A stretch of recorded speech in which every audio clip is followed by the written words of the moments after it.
और आगे बढ़ने से पहले इस बीच एक बड़ी खबर बता दें। चंडीगढ़ नगर निगम की बैठक में हंगामे को लेकर ये खबर आ रही है, जहां चंडीगढ़ में पार्षदों के बीच धक्का मुक्की तक की नौबत आ गई।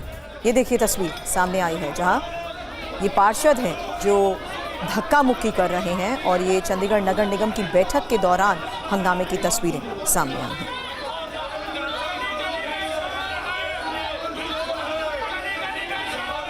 हालांकि बैठक के दौरान पहले हंगामा हुआ, लेकिन हंगामे के बाद नौबत हाथापाई तक पहुंच गई और देखिए किस तरीके से आपस में ही ये सभी धक्का मुक्की करते नजर आए। ये पार्षद एक दूसरे के ऊपर हाथ तक उठाए।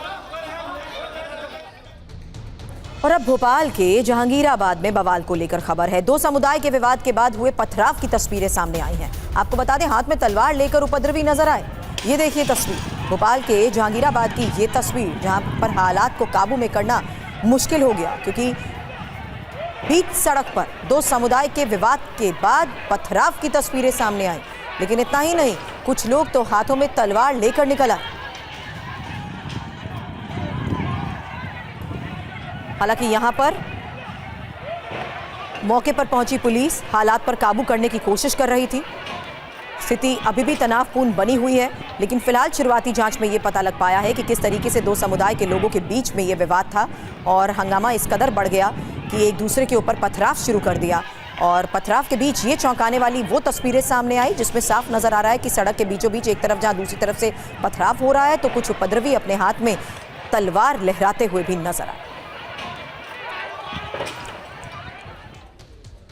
और अब भोपाल कैश कांड की बात करते हैं, जिसमें रोज नए खुलासे हो रहे हैं। आज की बड़ी खबर आपको बता दें, इस मामले में अब एनफोर्समेंट डायरेक्टोरेट की एंट्री हो चुकी है और ईडी ने केस भी दर्ज कर लिया है। लेकिन अब तक की जांच पर सूत्रों के हवाले से हुआ नया खुलासा जानिए। देश के कई शहरों में आरोपी सौरभ शर्मा की संपत्ति का पता चला है और जो जानकारियां अभी तक मिल पाई हैं, सौरभ ने अपने रिश्तेदारों के नाम पर कई प्रॉपर्टीज खरीदी, संपत्ति खरीदी। इस मामले में सौरभ के खिलाफ लुकआउट नोटिस भी जारी करने की तैयारी बताई जा रही है। वहीं दुबई समेत विदेश में निवेश को लेकर फेमा के तहत भी जांच हो सकती है। हालांकि इस बीच खबर यह है कि सोना और चांदी विदेश से आयात हुआ था, इसलिए जांच में डीआरआई भी शामिल हो सकती है।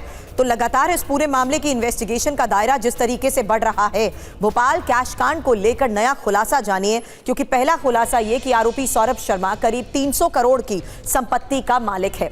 दूसरा बड़ा खुलासा ये कि रिश्तेदारों के नाम पर उसने कई शहरों में प्रॉपर्टीज खरीद रखी थी। तीसरा बड़ा खुलासा, क्योंकि अलग अलग शहरों की यहां बात हो रही है, तो भोपाल, इंदौर और ग्वालियर, ग्रेटर नोएडा में संपत्ति को लेकर बड़े दावे किए जा रहे हैं। अभी तक ये जानकारी मिली है। हालांकि अब तक की जांच में सैकड़ों करोड़ की प्रॉपर्टी के दस्तावेज जिस तरीके से बरामद किए गए हैं, उसको लेकर आगे जांच बढ़ती जा रही है। सूत्रों से खबर तो यह भी है कि कई रसूखदार लोगों के नाम पर प्रॉपर्टी के कागजात बरामद किए जा चुके हैं और दावा यह भी किया जा रहा है कि आरोपी सौरभ शर्मा के घर से डायरी में भी कई लोगों के नाम सामने आए हैं। अब बरामद की गई डायरी के बारे में क्या खुलासा हुआ है, ये भी जान लीजिए। बरामद डायरी में संपत्ति और लेन देन का ब्यौरा है। इसी के जरिए जो अभी तक जानकारी सामने आई है और जो दावे किए जा रहे हैं, इस पर हमारे सहयोगी शुभम ने लगातार नजर बनाई हुई है। शुभम इस वक्त हमारे साथ हैं। क्या जानकारी इस आधार पर डायरी के जरिए क्या पता लग पाया? इतने करोड़ों का कैश जो मिला, उनकी ट्रांजैक्शंस को लेकर उसके बारे में भी क्या बड़े खुलासे अभी तक हुए? शुभम,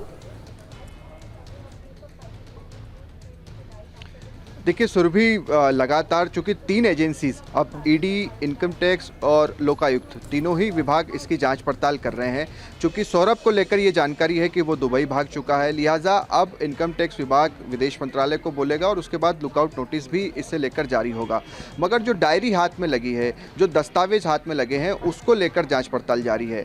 जो हमारे पास हमारे सोर्सेज से जो हमें जानकारी मिली है कि इनकम टैक्स विभाग को या लोकायुक्त विभाग को, दोनों ही विभागों के पास कई रजिस्ट्रीज उन्हें बरामद हुई है सौरभ शर्मा के घर से। और इन रजिस्ट्रीज की अगर हम बात करें तो इसमें प्रॉपर्टी सिर्फ भोपाल की या मध्य प्रदेश की नहीं है, बल्कि देश के अलग अलग राज्यों की है, जिसमें नोएडा में भी कई फ्लैट्स हैं, जिसमें मुंबई की भी प्रॉपर्टी है, दिल्ली में भी है, यहाँ तक कि विदेशों तक में भी प्रॉपर्टी जो है वो उसके कागजात मिले हैं। तो इसकी कुल मिलाकर जाँच पड़ताल जारी है। और सबसे बड़ा सवाल जो अभी तक नहीं सुलझ पाया, जिसका जवाब अभी तक नहीं मिला है कि आखिरकार इतना पैसा है किसका। क्योंकि सौरभ 8 साल की नौकरी, कांस्टेबल का पद, 2022 में उसने वीआरएस लिया सुरभि, और उसके बाद उसके घर पर 52 किलो सोना, 10 करोड़ कैश और तमाम तरह की 234 किलो चांदी मिलती है, 300 करोड़ की संपत्ति के कागज मिल चुके हैं। उसके बावजूद ये पता नहीं लग पाया है कि आखिरकार इसमें कौन कौन से लोग इन्वॉल्व हैं, कौन से बड़े अधिकारी, और कौन देखना से यही होगा बड़े कि अलग-अलग जांच मंत्री, कौन एजेंसियां से किस बड़े तरीके नेता से इस involved पूरे हैं। मामले के तार को जोड़ने की कोशिश करती हैं। क्या बड़े खुलासे आगे होते हैं, इस पर नजर बनाए रखिए शुभम।